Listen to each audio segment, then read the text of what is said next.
اور دعوت و تبلیغ کی محنت اور خانقاہ کے بزرگ اور اکابرین کا ایک پھیلتا ہوا سلسلہ وہ اپنے آپ میں بڑی اہمیت کا حامل ہے اور اس کے واسطے سے بڑا کام ہو رہا ہے. لیکن اگر غور فرمائیں تو کہیں نہ کہیں ایسا لگتا ہے کہ جتنا زیادہ یہ سلسلہ پھیلا ہے اور اصلاح معاشرہ کے عنوان سے جتنا یہ سب کچھ ہوا ہے اتنا ہی زیادہ فساد بڑھتا چلا گیا ہے. مساجد کے منبر سے علماء نے، بزرگان دین نے، امام وقت نے، اللہ کے نیک بندوں نے پکارا، گہار لگائی، نوجوانوں کے لیے، بچوں کے لیے، بوڑھوں کے لیے، مردوں اور عورتوں کے لیے، غرض یہ کہ سماج کے ہر فرد کو مخاطب کر کے رسول پاک کی شریعت کا حامل بننے اور شریعت مطہرہ کی پیروکاری کے لیے ان کو تیار کیا گیا.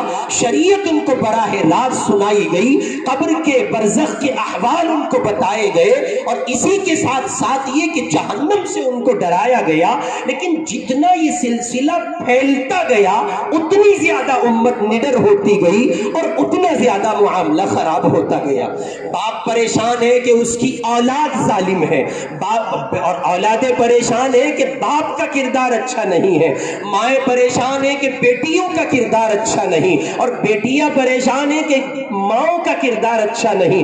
مرد عورتوں کو کہتے ہیں، عورتیں مردوں کو کہتی ہیں، اور سماج کا ہر فرد دوسرے پر انگلی اٹھا کر یہ کہہ رہا ہے کہ یہ بگڑا ہوا ہے، میں سنور چکا ہوں، اس کے اندر خامی ہے، میرے اندر خوبیاں ہیں. آئیے قرآن کی طرف نظر کرتے ہیں اور اس دور کے بر صغیر، پاک و ہند، بلکہ پوری دنیا کے ترجمان دیوبند کی حیثیت سے شیخ الاسلام حضرت مولانا مفتی محمد تقی عثمانی دامت برکاتہم العالیہ کی چند کہیے کہ قیمتی جملوں پر مشتمل چند ایک سطریں جو حضرت نے پیغام کے طور پر امت کو دی ہے. یا ایھا الذین آمنوا علیکم انفسکم، قبل اس کے کہ آپ اس پر محنت کر رہے ہیں کہ باپ یہ اس پر زور لگا رہا ہے کہ اس کی اولاد سدھر جائے اور اولادیں اس پر محنت کر رہی ہیں کہ بوڑھا باپ سدھر جائے. مردوں کی محنت عورتوں کے لیے، عورتوں کی محنت مردوں کے لیے، عوام کی محنت خواص کے اور خواص کا شکوہ عوام سے.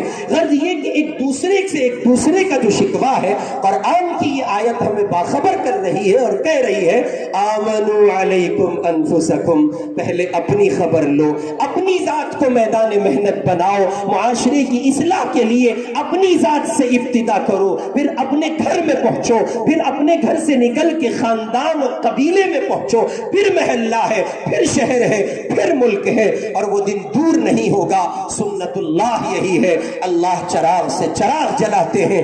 آپ بدلیں گے نظام بدلے گا، آپ ہی نہیں بدلیں گے تو نظام بھی نہیں بدلے گا. معاشرے کی اصلاح کے لیے آپ کا اپنا خود کا بدلنا ضروری ہے. آئیے اپنی ذات کی اصلاح کے لیے علماء کی چوکھٹ پہ آئیے، اللہ کے برگزیدہ دیوانے بندوں کے در پہ آئیے، اپنی اصلاح کا سامان کیجئے اور گناہوں سے پاک زندگی کے ساتھ اپنے آپ کو ایک اچھے مسلمان کے کردار کے ساتھ معاشرے میں پیش کیجئے. اللہ تعالی مجھے اور آپ کو عمل کی توفیق نصیب فرمائے. وآخر دعوانا الحمدللہ.